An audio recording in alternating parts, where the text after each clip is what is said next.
앞뒤 옆으로 같이 한번 인사할까요? 당신은 하나님의 쓰시기에 합당한 사람입니다.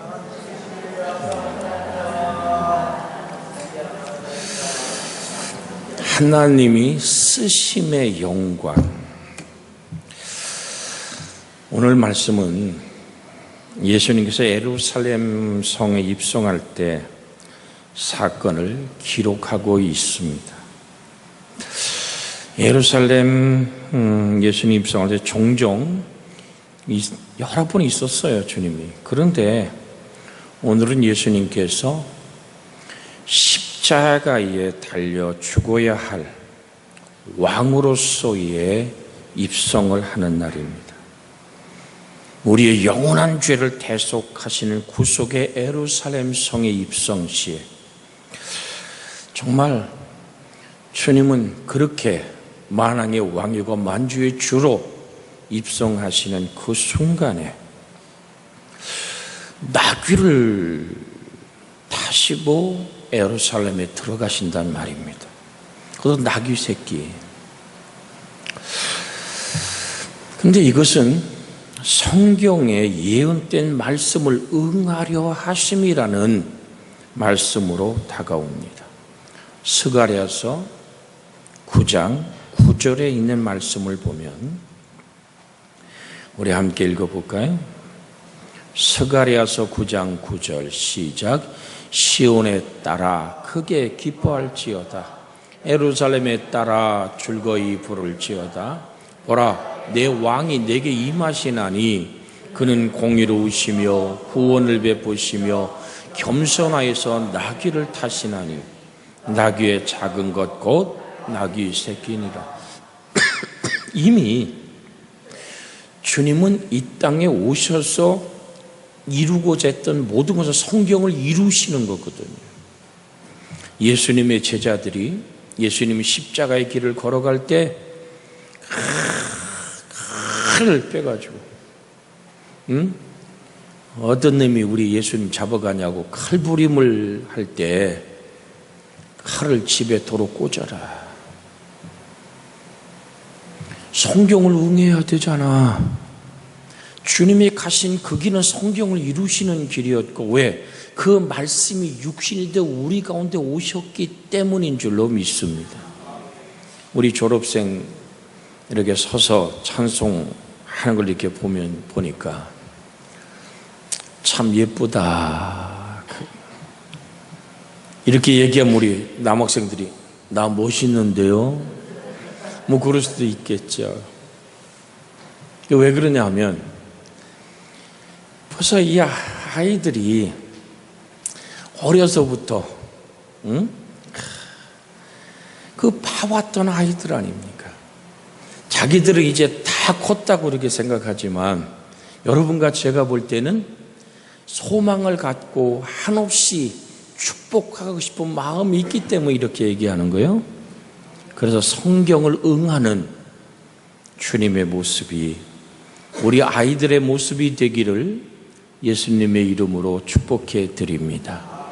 성경이 어떻게 말하느냐, 그 말씀이 나의 인생을 어떻게 이끄느냐. 그래서 주님은 예루살렘에 입성하실 때 나귀를 타신 것은 하나님 말씀을 향한 오늘 응답이었고 그 말씀을 이루고자 하심이었다. 두 번째는 겸손하시기 때문에 나귀를 타고 들어가셨다 그러잖아요. 구원을 베푸시며 공의롭고 구원을 베푸시는 그 왕은 어떤 왕이다? 겸손한 왕이시다. 사실은 모든 왕들이 말이에요, 개선 장군처럼 갈 때는 백마를 탁 타고 뒤에 호위병들을 막 거느리고 앞에는 막 나발을 불고 사람들이 막 쫙, 그래서 아주 위용 있게 말도 그냥 발걸음을 디뎌가면서 이렇게 모든 백성들의 박수와 환호 속에서 입성하죠. 그런데 예수님은 평화의 왕이시기에 평화의 상징인 나귀 새끼를 타고 입성했다. 모든 민중과 어린아이들의 호산나 호산나, 예수님이 입송할 때 외쳤던 단 한마디는 호산나 호산나. 이 호산나라는 이 환호성의 호산나란 말을 우리를 구원하소서. 여호와의 구원이 지금 이 시간에 임했습니다라는 얘기죠. 그는 구원을 베푸실 전능자이시죠. 나는 마음이 오냐고 겸손하다. 그래서 호산나란 찬송, 구원의 주님이란 찬송을 부릅니다. 자, 다시 한번 우리가 본문으로 돌아가서 2절, 3절을 한번 읽어볼까요? 마가복음, 우리 마가복음으로 잠깐 봅시다. 마가복음 11장 2절로 3절의 말씀으로 보면 같은 얘기입니다. 같이 한번 읽어볼까요? 이르시되 너희는 맞은편 마을로 가라. 거리로 들어가면 곧 아직 아무도 타보지 않은 나귀 새끼가 매어 있을 것 보리니 보러 끌고 오라. 만일 누가 너희가 왜 이렇게 하느냐 묻거든 크게 읽어요. 시작. 주가 쓰시겠다 하라. 그리하면 즉시 이리로 보내리라 하시니. 자, 예루살렘 입성할 때 나귀를 타시기 위하여 사랑하는 제자들을 건너 마을 오늘로 보내면서 이런 말씀을 하신 겁니다. 누가 묻거든 아니 왜 이래요? 왜 나귀 새끼는 풀어요? 라고 말할 때 주님은 말씀하신, 누가 묻거든 어떡하라? 주가 쓰시겠다 하라. 오늘의 이 주제되는 말이 주가 쓰시겠다고 하라. 나귀 새끼 주인이 당신 뭐 하는 거야? 그러면 뭐라 그래라? 주가 쓰시겠다 하라. 여러분, 이 말은 예루살렘 입성을 위한 인류의 죄를 구속하시는, 등극하시는 예수님이 치리하신 말씀입니다. 말씀하시는 주님의 음성이 오늘 정말로 우레처럼 우리에게 저 하늘의 천둥과 번개가 번쩍임같이 오늘 여러분과 제 속에 들려지는 외마디 한 음성이 뭐냐면 주가 쓰시겠다 하라. 이게 지금 안 울리고 있어. 옆에 사람하고 인사합시다. 당신을 주가 쓰시기를 원합니다.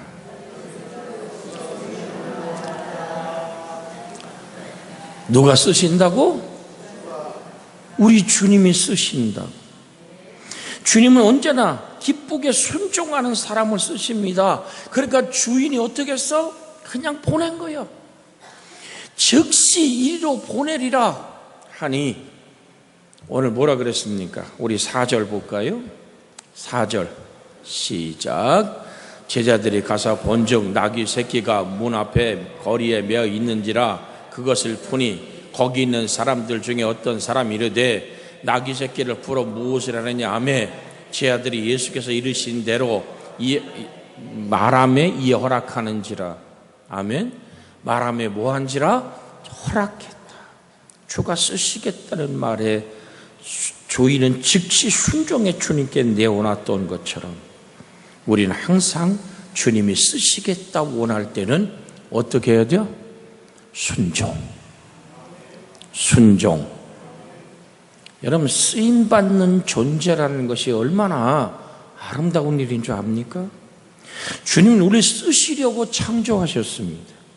죄로 말미암아 쓸모없는 인간이 되어버린 우리를 불쌍히 여기서 십자가에 피를 흘려 구속하고 값을 치루어 우리를 다시 일으켜 세우셔서 주께서 나를 쓰시려고 찾는다는 이 사실이 우리에게 너무나도 중요한 일인 줄로 믿습니다. 이 쓰시겠다는 말이 크레이아라는 헬란 말을 씁니다. 이 말은 필요 불가결한 존재라는 뜻입니다. 너는 이 일에 꼭 필요하며 확실하게 너밖에 없다라고 부르는 필요 불가결한 존재라는 의미가 쓰시겠다라고 얘기하는 클레이아라는 원어안이 있습니다. 사람이 세상에 나서 쓰이고 싶은 욕망은 살고 싶은 욕망과 같습니다. 저놈은 아예 쓸모없어. 이 얼마나 슬픈 얘기인 줄 압니까? 아무래도 자기가 쓰이지 못한다고 할 때 비참한 존재가 되는 것입니다. 왜 우리 아이들이 졸업을 하고 이제 고등학교를 가고 중학교를 갑니까? 이제 대학을 나오고 왜 졸업을 하고 좋은 학교를 가보려고 아이들이 몸부림을 칩니까? 누군가의 쓰임받고 싶어 그러는 거예요. 그러니까 직장을 찾는 것은 자기가 쓰임받고 싶어서 직장을 찾는 것입니다. 일터를 찾아 헤맨다는 것은 뭐요? 나를 좀 쏘다오 라고 말하는 것입니다. 여기 교회 주위에 새벽 시장이 많잖아요, 그죠? 인력소가 많아요. 새벽기도 끝나고 이렇게 한 바퀴 이렇게 보면은 그날에 이름이 호명되지 않은 사람들, 그냥 그 인력소 앞에 주저앉아 있어요. 누군가 나를 데려가서 오늘 쓰시오.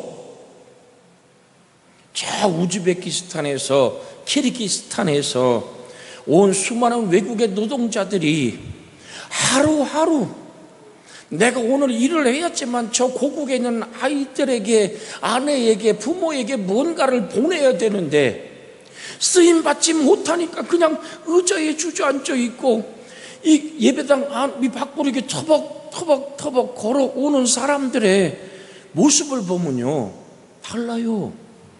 제가 새벽 예배 나올 때 한 4시쯤, 이렇게 4시 한 좀 늦으면 늦어도 10분이면 예배당 문을 열고 들어갑니다. 그때 가는 사람들의 발걸음은 바쁩니다. 막 서둘러요. 막 바빠.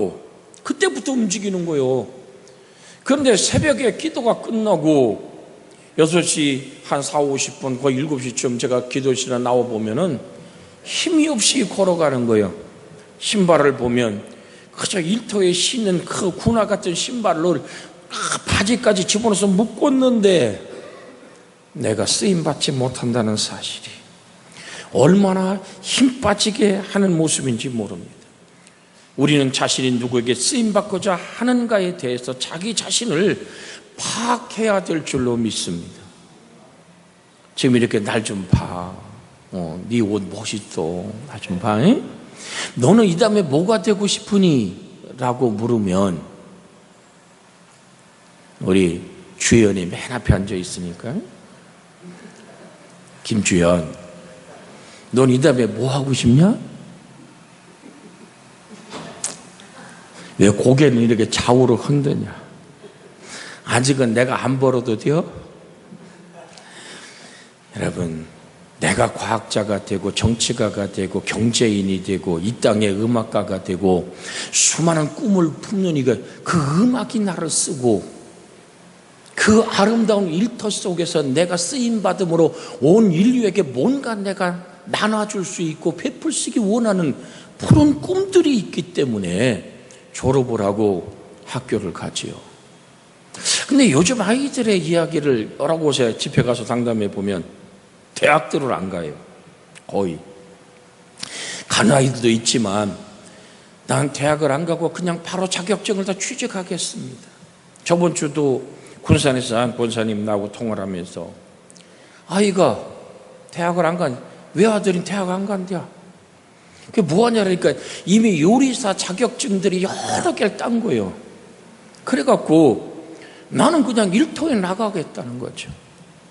그러니까 뭔가 내가 가진 이 기술을 통해서 뭔가 쓰이고 싶은 그 마음. 그런데 중요한 것은 사람이 계획할지라도 그 발걸음을 인도하는 분은 하나님이신 줄 믿습니다. 우리는 하나님으로부터 쓰임받는 사람이라는 사실을 제일 먼저 기억해야 될 줄로 믿습니다. 세상이 나를 쓰는 것보다는 하나님 나를 쓰시기로 결정했다는 사실. 하나님 나를 쓰지 않으면 결국은 나는 마귀가 써버립니다. 내 시간을 하나님이 쓰지 않으시면 마귀가 빼앗아갑니다. 나의 물질을 하나님이 쓰시지 않으면 사탄이 빼앗아가 세상에다 탕진해버리고 맙니다. 내 육체가 하나님의 영광을 위해 살지 않으면 사탄의 노예가 되어버리고 맙니다. 주가 쓰시겠다 하라. 우리 주님께서 내가 너를 쓰겠다고 택했노라고, 내가 너를 쓰려고 불렀노라가 내가 너를 쓰려고 죄에서 너를 구속했노라고 하는 이 말씀 앞에 우린 정말로 아멘할 수 있기를, 하나님 앞에 새로운 각오가 설 수 있기를 주의 이름으로 부탁을 드립니다. 여러분을 지금 우리 오늘 엄마 아버지 우리 아이들의 부모들 쓰고 있는 주인이 누구냐에 따라서 슬프고 또한 오늘 아프고 때로는 기쁠 겁니다. 우리는 회사에 들어가서 인정받고 포악한 주인을 만나면 삶이 힘들죠. 그래서 갑질에 관한 얘기들이 아주 왕왕 우리 매스컴을 통해서 들을 수 있습니다. 주인을 잘 만나면 그 주인을 통해서 큰 위로를 받습니다. 우리의 영원한 주인이신 주님, 자비와 긍휼과 비전을 가지고 나를 살피시는 주님께서 나를 써서 영광 받고자 하신다는 이 사실 앞에 우리가 아멘할 수 있기를 주의 이름으로 부탁을 드립니다. 세상 사람들은 자기 자신을 위해서 남을 이용합니다. 그리고 쓸모가 없어질 때는 가차없이 버려버립니다. 이게 얼마나 큰 아픔인 줄 압니까? 그래서 저는 우리 교인들에 늘 기도하는 거예요. 여러분, 대기업 하죠. 그들의 사람 쓰는 모습을 보면 눈물이 나죠.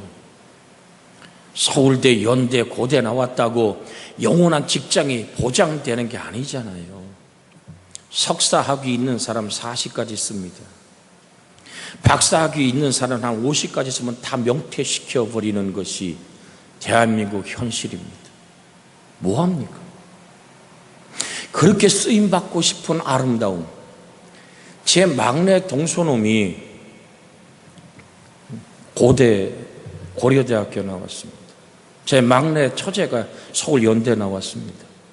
막내 처제는 아직도 삼성의 한 계장으로 지금 일하고 있지만 첫 번에 그 막내가 오늘 결혼할 때 르노 그때는 삼성의 르노 회장이 주례를 했어요. 금요일 날 밤에. 야, 잘 나가는가 보다. 여러분, 40에 명퇴당했습니다. 40 넘어서 토요타 일본에서에 들어갔는데 이게 쓰임 받는다는 일이 얼마나 힘듭니까? 그래서 지금 서울에서 만화가게 합니다. 여러분, 이게 얼마나 씁쓸한 일인 줄 아십니까? 하나님이 그 인생을 붙들을 때 아름다운 줄로 믿습니다. 그래서 우리 아이들이 여기 지금 우리 주연이 너 이따 뭐 하려고 그러지? 고개를 이렇게 흔들고 나니까 목사의 마음이 그래, 아직도 순전하구나. 저 밑그림에 뭐를 그려놓을까? 하나님, 당신이 나를 쓰시고자 하는 아름다움이 뭡니까? 라고 저는 드립니다. 그저 쟁겨놨다가 썩어서 없어지는 인생이 아니라 어떡하라고? 닳아서 없어지는 인생으로 쓰임받는 은혜가 있기를 주의 이름으로 부탁을 드립니다. 오늘 사랑하는 세상 사람들처럼 정말 가차없이, 여러분, 이게 교회 안으로 들어오면 안 됩니다. 교단 안으로 들어오면 안 됩니다. 자기 필요를 따라서 오늘 필요한 것으로 마치 장기판에 있는 모든 오늘 그 장기알처럼 쓰다가 자기를 보호하다가 버려버리는 그런 인생이 아니라 우리 주님은 말합니다. 나는 내가 필요하다고. 주님은 우리를 위하여 우리를 영광스러운 존재로, 행복한 존재로 창조하신, 정말 창조하신 하나님은 나를 창조적인 존재로 만들기 위해서 우리를 불러 사용하시는데, 내 숨이 끝날 때까지 하나님 우리의 기도를 들어서 응답하시고 우리의 몸짓을 통해서 영광 받기 원하시는 좋으신 하나님, 결국은 저 천국에 불러들여 저 영광스러운 나라에서 하나님을 영화롭게 찬양하고 경배하는 하나님의 은총의 사람들로 우리를 이끌어 가시는 줄로 믿습니다. 그래서 저는 이 졸업식 예배에 드립니다. 표대를 바로 보라고. 속도보다 중요한 것이 방향이란 얘기를 분명히 제가 드렸어요. 1월 1일 0시 예배에 드렸습니다. 하나님을 향한 방향이 확실하게 결정되어진 우리 아이들이 되어졌으면 좋겠습니다. 믿음의 주 온전히 가신 주님을 바라보십시오. 우리 주님께서 쓰시겠다고 하시고 가장 나약한 나귀 새끼를 택하신 것을 보시기를 주의 이름으로 부탁을 드립니다. 예수님 보잘것없는 아무도 눈여겨보지 않는 나귀 새끼를 택했단 말입니다.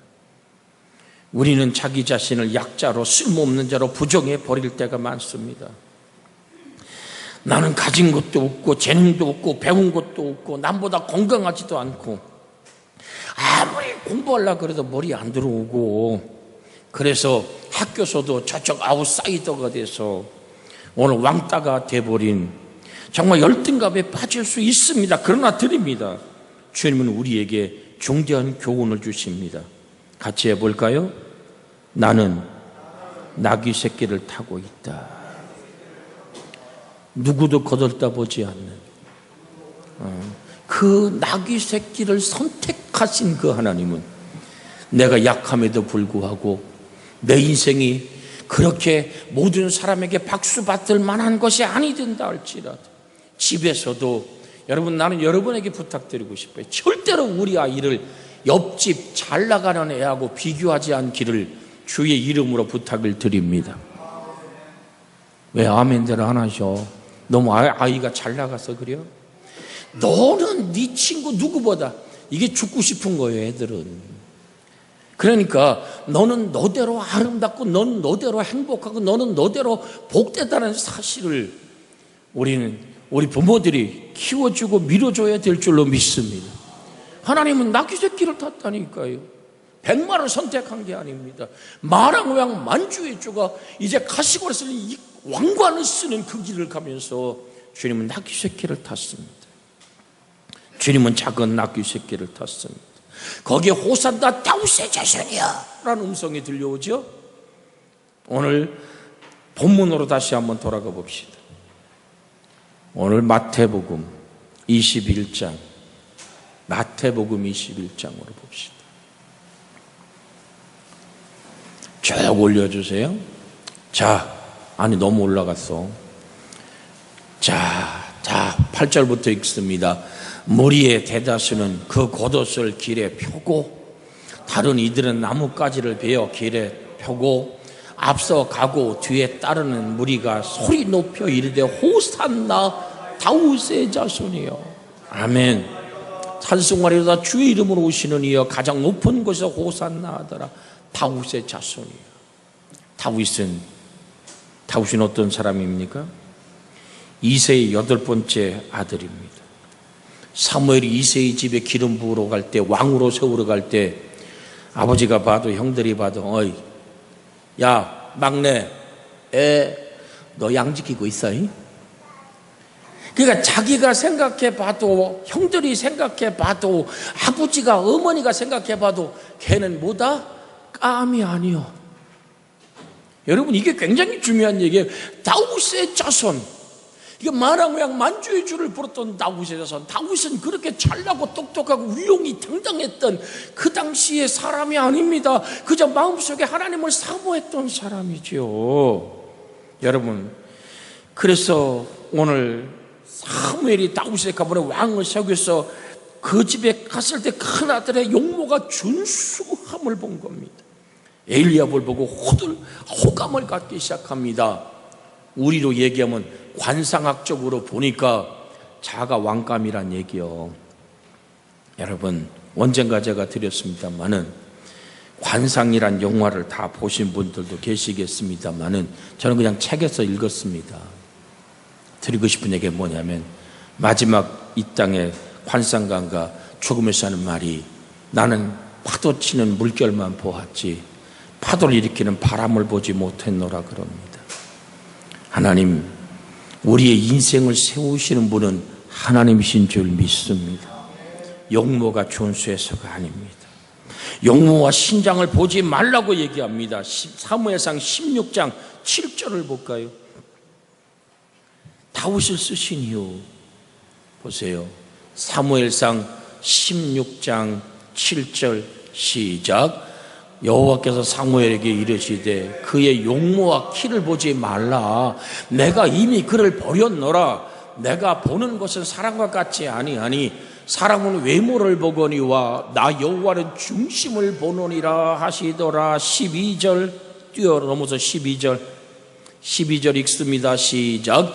이에 사람을 보내어 그를 데려오매 그 빛이 붉고 눈이 빼어나고 얼굴이 아름답더라. 여호와께서 이르시되 이가 그니 일어나 기름을 부으라 하시니라. 하나님은 뭐를 보신다? 중심을 보신다. 최근에 말이에요, 땅에 외모가 다르다는 사실을 이제 알아갑니다. 땅이 기름져 비옥하면 농사가 잘 되고, 경치가 좋은 곳은 관광지가 되고, 그런데 아무도 거들떠보지 않는 황무지 같은 땅은 속에 지혜와 자원이 풍부한 겁니다. 저 알라스카 얼음 땅, 그 밑에 그냥 크게 얼어붙은 그 땅, 여러분 그거를 구소련이 미국한테 팔았다니까. 근데 그 밑에 어마어마한 지하 자원들이 넘치고, 정말 그 모든 지혜와 자원, 거기서 솟아나는 그 유전만 해도 여러분 그 땅값에 수십 배, 수백 배의 가치가 나가는 쓸모없는 땅, 얼어붙은 땅, 그 땅에는 지하 자원이, 외모가 아름다운 땅은 사람이 밟고 다니고 관광하지만은 외모가 보잘것없는 땅은 속에는 금은 보화가 가득 들어 있습니다. 자기 자신이 볼 때 외모가 보잘것없다고 생각합니까? 화려한 학력이 없습니까? 돈이 없어서 가난합니까? 누구보다 공부를 못한다고 나는 왜 돌대가리라고 생각합니까? 속이라도 채우시기를 주의 이름으로 부탁을 드립니다. 인물이 잘생긴 사람들, 출세한 사람들을 남에게 보이려고 길거리 헤매니까 사람들이 밟고 다니는 거요.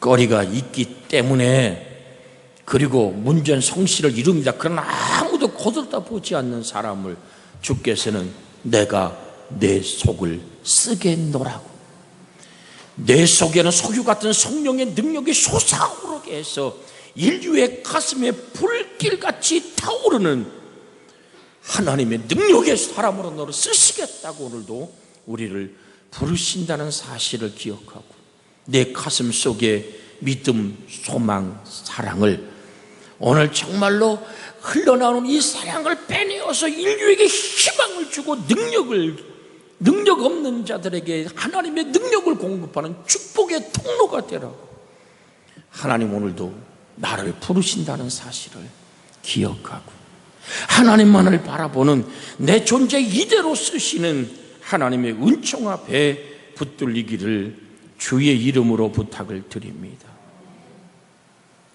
우리 그럴 수 있어요. 우리 아이들이 생각할 때 내가 다시 태어나면 어떤 부모 밑에서 태어나면 좋을까, 어떤 땅에서 자라고 공부는 어떻게 할까, 그런 생각 한번 안 해봤습니까? 난 어쩌다가, 저는 어렸을 때 참 이 생각들을 좀 해봤어요. 난 어쩌다가 이북에서 월남한 평창 이가 가문에, 그것도 우리 아버지가 50 다 돼가면서 나를 낳아서 그렇게 세상을 일찍 가버리고 그랬을까. 만약 내가 다시 태어나면 대한민국 땅이 아니라 저 미국 땅에 태어나고, 지금 하버드를 나오고 정말 유창한 언어로 세계를 놀라게 하고 별 꿈을 꿨다가 허물어뜨린 적이 많습니다. 그런데 돌아보면 아니야. 내 인생 속에 다시 태어나도 나는 내 모습 이대로 태어나겠다라는 생각을 가진 것은, 그러기에 하나님이 나를 쓰신다고 부르셨기 때문입니다. 정말 어린 나귀의 등에 주님을 태우고 가는 이 나귀의 발걸음처럼 여러분과 제가 내 모습 이대로 하늘 아버지의 쓰임받는 아름다움에 감사하는 우리 졸업생들이 되기를 주의 이름으로 부탁을 드립니다. 주님이 내 등에 탔다가 내가 우뚝 서서 무사람 앞에 굴리마는 아니요. 우리 한번 같이 할까요? 나를 아는 은혜를 받자. 그래서 범사에 뭐하라? 감사하라. 우리 아이들 크게 합시다. 내가 내 부모의 자녀로 태어난 걸 감사합니다. 안 들려. 은혜를 이렇게 세워서 크게 한번 해볼까? 나는 최동찬 집사의 딸로 태어난 걸 감사합니다. 한번 해볼까? 나는 성병복 집사가 나의 엄마인 걸 감사합니다. 해볼까? 여러분, 아니면 이창숙 집사님 내 엄마입니다. 진짜용 오늘 씨의 아들로 태어난 나는 행복합니다. 여러분, 이게 요 나이 또래는 잘 안 돼요. 짜자가 아니야. 그러기에 하나님이 너를 쓰시려고 그러는 거고, 그러기에 하나님이 너를 사랑한다는 사실을 기억해야 될 줄로 믿습니다. 그러니까 내 인생, 가치 있는 인생이 되는 그 길은 더 이상 과거를 묻지 않는 겁니다. 현재 남은 이대로의 주님께 쓰임받기 원하는 아름다움이 있어야 될 줄로 믿습니다. 내가 이런 글을 한번 읽어봤어요. 어릴 날 때부터 꼽추인 여자아이가 있었습니다. 그 아이가 17살 될 때까지 집 밖에 나가본 적이 없습니다. 자기 자신이 꼽추라 창피하기도 했고 부모님이 아예 학교를 보내지도 않았기 때문입니다. 그런데 그가 17살 됐던 해에 그 집에 이렇게 문을 두드리는 한 수녀님이 찾아왔어요. 그 수녀님 때문에 난생 처음으로 집 밖에 나가고 천주교회 사경에 참석하게 됐습니다. 천주교 사경회에는 개신교처럼 찬송을 힘차게 부르거나 말씀을 강하게 하는 것이 아닙니다. 그냥 조용 세미나 비슷한 것인데 강사가 나중에 이런 말을 해요. 이제 조용히 밖으로 나가서 하늘을 보고 땅을 보고 세상을 보면서 하나님의 음성이 어떻게 들려오나 각자 감동을 받으시오. 과연 나는 살아야 할 이유가 무엇인가? 하나님께서 나를 어떻게 쓰시기를 원하시는가를 감동을 받고 다시 모입시다. 이런 숙제를 낸 거예요. 그랬더니 그 사경회에 참석했던 모든 사람들이 다 그냥 너도 나도 다 나가는데 이 17살 난생 처음 밖에 나온 이 소녀는 고립이 느리잖아.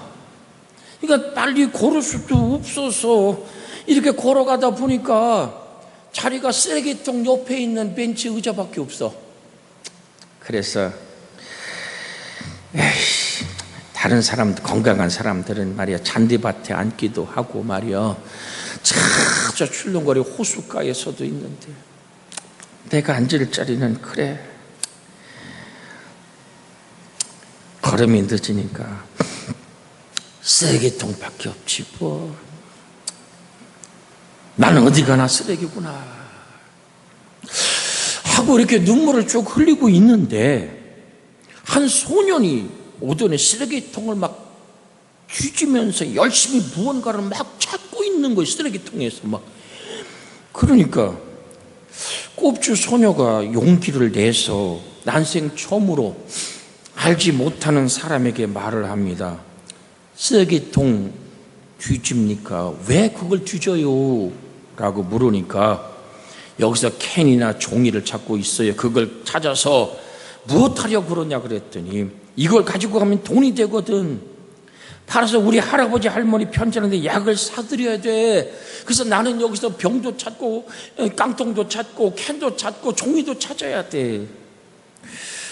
그 순간 이 17살 먹은 쓰레기통, 자기를 쓰레기라고 생각했던 이 꼽주 소녀는 큰 감동을 받은 거예요. 아, 쓰레기도 쓸모가 있구나. 나 같은 쓰레기 인생도 쓸모가 있구나. 저 쓰레기를 팔아서 노인들의 약값을 할 수 있다면 나처럼 쓰레기 같은 꼽주도 병들어 누워있는 사람들을 위해서 약이 될 수 있겠구나. 이런 감동을 받고 그는 들어가서 자기 인도하는 그 사제에게 말합니다. 신부님, 나 같은 꼽주 쓰레기도 주님께서 쓰신다고 하시니 저 병들고 나약한 양로원으로 보내주세요. 나로 하여금 주께서 쓰시게 해주세요. 내가 너를 쓰겠다는 감동을 받더니 이 꼽주 소녀가 이 병들고 이제 버려진 양로원에 들어가서 그들을 섬기기 시작하는 것. 그러니까 꼽주니까 할아버지 할머니의 오늘 그 팔이고 수발 뜨는데 더 낮은 자세에서 할 수 있으니까 이제 그 양로원에 이게 진동이 일어나기 시작하니 호산나 천승원에 달하는 하늘의 진동처럼 그 소녀만 나타나길 원하고 그 소녀만 원하는 거야. 그 소녀가 나타나면 천사같이 모든 사람들 가슴 속에 하나님이 보낸 천사야. 너는 정말로 나의 위로고 행복이라고. 모든 노인들이, 그 힘들고 어려운 노인들이 그 소녀를 사랑했었던 글을 읽어봅니다. 사랑하는 우리 졸업생, 온 교우들 여러분, 낙심하지 마십시오. 주께서 쓰시겠다는 음성을 들으십시오. 내가 주일학교 부장을 했는데 이제 나이 들어 아이들이 싫다고 생각된다면 아이들의 신발장을 정리하십시오. 음성이 쇠졌다고 성가대할 수 없다면 하나님의 아름다운 성전의 자리를 채우고 그곳에 함께 축복하는 기도의 모습으로 모두를 품어주시게 쓰임받기를 주의 이름으로 부탁을 드립니다. 우리는 어떤 명예라든지 주님께서 쓰시고자 하실 때 쓰일 수 있도록 해야 될 줄로 믿습니다. 아무도 쓸모없는 고물인 인생의 폐품 인생이라고 생각한다면 주여 이 고물 같은 것을 써주시옵소서라고 기도할 때 하나님은 여러분을 인생을 다 닳도록 쓰시기를 원하시기에 오늘 주님은 말합니다. 난 나귀 새끼를 탔다고. 약하고 쓸모없고 모두가 외면하는 나귀 새끼를 탔다고 말합니다. 예수님이 성전에 들어가면서 헌금하는 사람들 가만히 지켜봤지요. 누가복음 21장 3절로 4절에 있는 말씀 한번 읽어볼까요? 누가복음 21장 3절로 4절 같이 읽습니다. 시작. 또 어떠한 가난한 과부가 두 렙돈을 넣는 것을 보시고 이르시되 내가 참으로 너희에게 말하노니 이 가난한 과부가 다른 모든 사람보다 더 많이 넣었도다. 저들은 그 풍족한 중에 헌금하였거니와 이 과부는 그 가난한 중에서 자기가 가지고 있는 생활비 전부를 넣었느니라 하시니라. 우리의 모습대로 하나님, 우리의 삶의 동기를 보시는 하나님이란 사실을 잊지 않기를 주의 이름으로 부탁을 드립니다. 내 순종의 몸짓을 기억하시는 하나님, 여러분 정말로 여러분 속에 주의 은혜가 있기를 원합니다. 어느 목사님이 교회를 건축하기 위해서 교인 한 사람 한 사람을 방문하면서 헌금을 작정했는데요, 어느 장로님 댁을 신방 갔답니다. 그래서 목사가 이렇게 얘기해요. 장로님 부자시지요, 건축금 좀 하시죠. 그랬더니 장로님이 하는 말씀이 뭐가 있어야죠. 그랬더니 목사가 이게 다 적어놓고 일산에 빌딩이 있다면서요. 그 장로님이 얘기하더래. 그건 우리 아들 건데요. 분당에도 빌라가 있다면서요. 그건 우리 작은 아들 거고요. 파주에 산이 있다면서요. 그건 우리 손자 거죠. 강남에 집이 있다면서요. 그건 우리 집사람 거요. 그때 목사님이 나오면서 혼잣말로 이렇게 썼던 글을 봅니다. 다 있는데 하나님 목만 없네 라고 나왔다 그래요. 여러분의 인생 속에 하나님의 몫은 얼마나 있습니까? 이 졸업 예배를 통해 내가 하나님을 위해서 쓰여지는 시간, 내가 하나님께 드려줄 수 있는 건강, 내가 하나님께 드릴 수 있는 물질의 몫은 얼마나 있습니까? 하나님 우리를 통해서 영광 받기를 원하시는 줄로 믿습니다. 주님이 쓰실 때 영광을 받으십니다. 나귀를 타고 들어가실 때 오늘 쓰시기 원하시는 하나님의 은혜에 붙들릴 수 있습니다. 다윗은 살인자입니다. 다윗은 간음자입니다. 악한 자였습니다.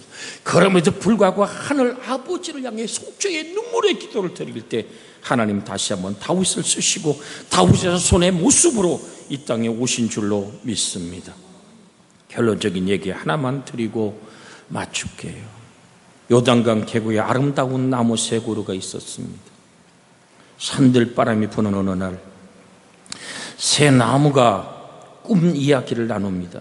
한 나무가 나는 예루살렘 성전 들보 오나 기둥이 되어 수많은 사람의 참배하는 곳을 바라보며 위로를 얻어야지 라고 말합니다. 두 번째 나무는 이렇게 말합니다. 나는 지중해 유람선이 되어 수많은 사람이 타고 즐기는 것을 볼 거야. 그랬더니 세 번째 한 나무가 말합니다. 나는 큰 나무가 되어 가지를 뻗어 수많은 사람이 산에 오를 때에 내 그늘 아래 쉬며 나를 쳐다볼 때마다 하늘을 보게 해야지 라고 자랑스럽게 말합니다. 어느 날 목수가 와서 도끼로 큰 나무를 잘랐습니다. 그리고 예루살렘 성전으로 가고자 했던 나무는 베들레헴의 한 마구간의 짐승의 밥통이 되었습니다. 그런데 어느 날 마구간에서 아기 예수가 태어나 말구 위에 눕혀졌습니다. 큰 유람선이 되고 봤던 나무는 작은 돛담배가 되어버려 갈릴리 바다에 생선 비린내나는 베드로의 배가 됐습니다. 그런데 어느 날 예수님 그 배에 타시고 수천 명의 무리들에게 설교를 하십니다. 세 번째 수많은 사람의 그늘이 되고 하늘을 쳐다보게 하겠던 나무는 조각조각 잘라서 십자가가 되어 골고다 언덕에 세워졌습니다. 그런데 주님께서 그 십자가에 못 박혀 죽으셨습니다. 비록 저들의 꿈은 다 깨어졌지만 결국 깨어진 꿈속에서 다시 주님의 쓰심을 받게 되었다는 사실에 한 가지 글을 읽고 여러분에게 소개해 드립니다. 꿈 우리 성도들 이루지 못했다 할지라도 하나님께 쓰임받는 은혜의 그릇들, 내가 가는 곳마다 소동하는 역사가 일어나기를 예수님의 이름으로 축복해 드립니다. 흔들리지 말기를 주의 이름으로 소원합니다. 중요한 것은 뭐냐 하면 풀어서 다니게 끌고 오란 말입니다. 마가복음 오늘 11장 2절에 보면 이르시되 너희 맞은편 마을로 가라. 그리로 가면 곧 아직 아무 사람 타보지 않은 나귀새끼가 매어 있음을 보리니 풀어 뭐하라고요? 끌고 오너라. 같이 합니다. 풀어 끌고 오너라. 아직도 세상에 매여 있고 얽매여 있습니까? 아직도 내라는 자만과 오만 속에, 아니면 나라는 아집 속에, 나의 억울함 속에, 좌절과 절망 속에 얽매여 있습니까? 진리랄지니 진리가 너희를 자유케 하리라. 하나님의 말씀으로 나를 풀어놓아 자유케 하고 하나님의 큰 꿈을 꾸는 여러분과 제가 되어지기를 예수님의 이름으로 축복해 드립니다. 성령의 능력을 경험하여 자유하는 우리가 되기를 예수의 이름으로 축원해 드립니다. 자, 이 말씀 붙잡고 우리 졸업생들의 하나님의 쓰임받는, 우리가 쓰임받기 원하여 합심하여 기도합니다. 주여 자비하신 아버지 하나님, 오늘도 우리는 하나님의 쓰임받기 원하시는, 쓰시기 원하신 하나님과 하나 될 수 있도록 은혜와 생명과 평안을 허락하여 주시옵소서. 아버지, 무슨 줄로 매여 있든지 어디에 결박되어 있든지 진리를 우리 속에 보내서 풀어놓아 예배를 방해하는, 기도를 드리지 못하게 하는, 모든 전도하지 못하게 하는 것을 우린 풀어내어 주님의 영광스러운 존재가 되게 하여 주시옵소서. 주 예수님의 이름으로 기도하옵나이다. 아멘.